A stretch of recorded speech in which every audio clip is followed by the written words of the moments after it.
Nalampasan na yung isa, oh. So yan sila guys, oh. No. Yun, dalawang ikot pala tapos na. Yan sila guys, oh. Grabeng pagod niyan.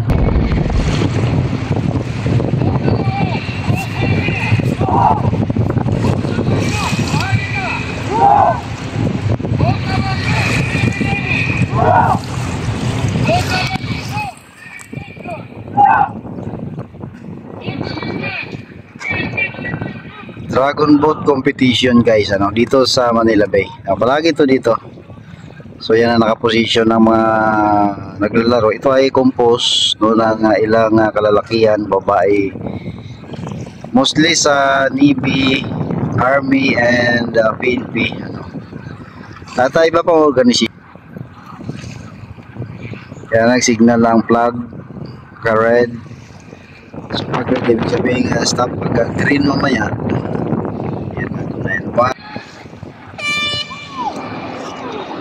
Yan na. So na sumikat ito sa guys na may sumasayaw sa unahan. Dito wala, ano. So sumunod naman yung isa.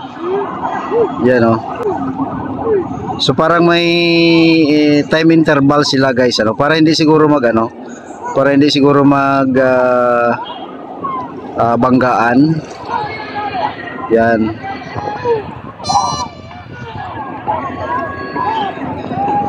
So para may time interval sila. Tapos isa naman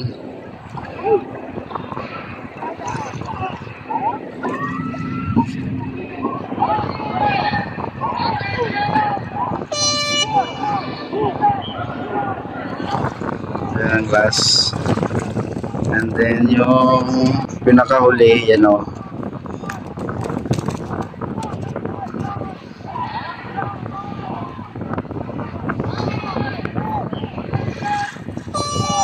Yan. So yun ang pinaka-last, yun yung pinakauna guys, oh, yun, oh. Yan. Ang isa nandun na 1, 2, 3, 4, 5, no, 5.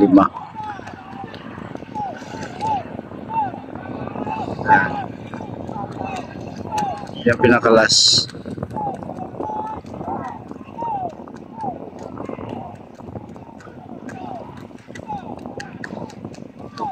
So doon niya sila abot hanggang dyan banda sa may, ano, sa may Manila Yacht Club. Ang dulo kasi niyan na Manila Yacht Club na.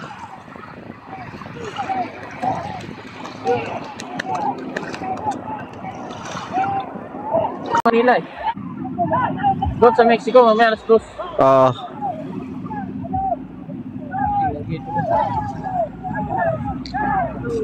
Siya na lampas na ng finishing line. Sa marking nila yung una. Pero tumuloy-tuloy pa rin, eh, oh.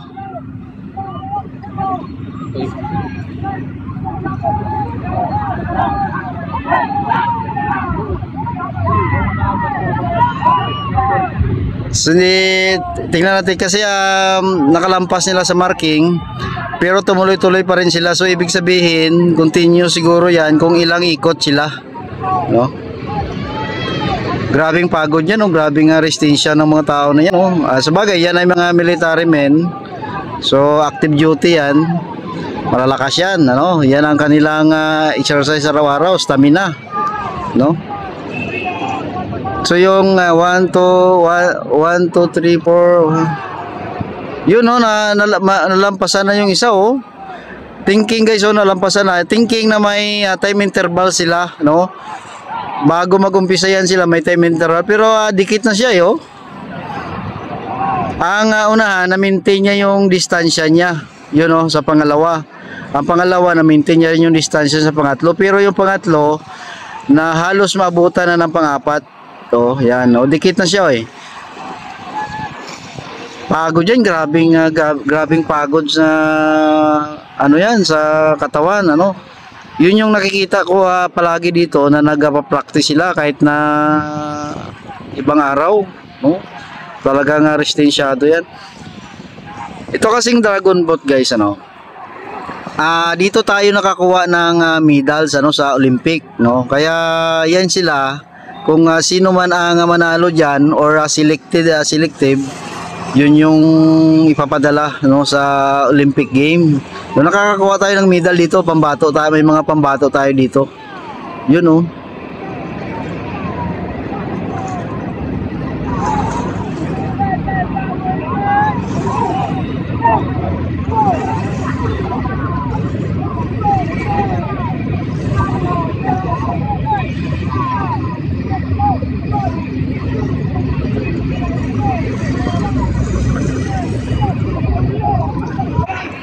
So yan na, parating na sa finish yung pangalawang ikot na yan guys ha.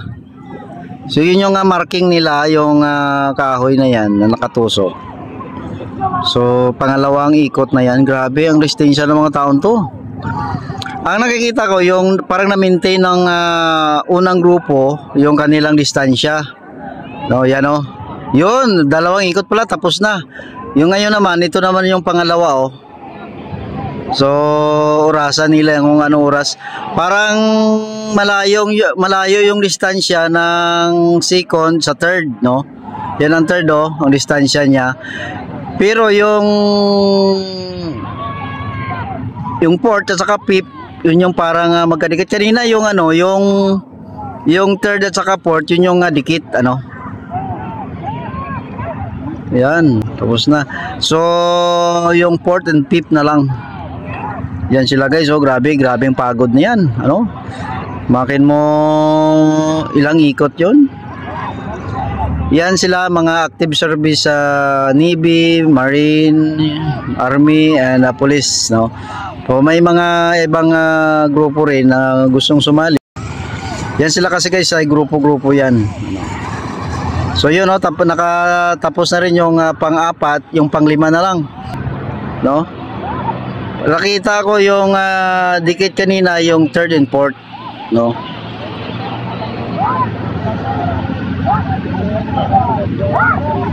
Yun. So yan sila guys, oh.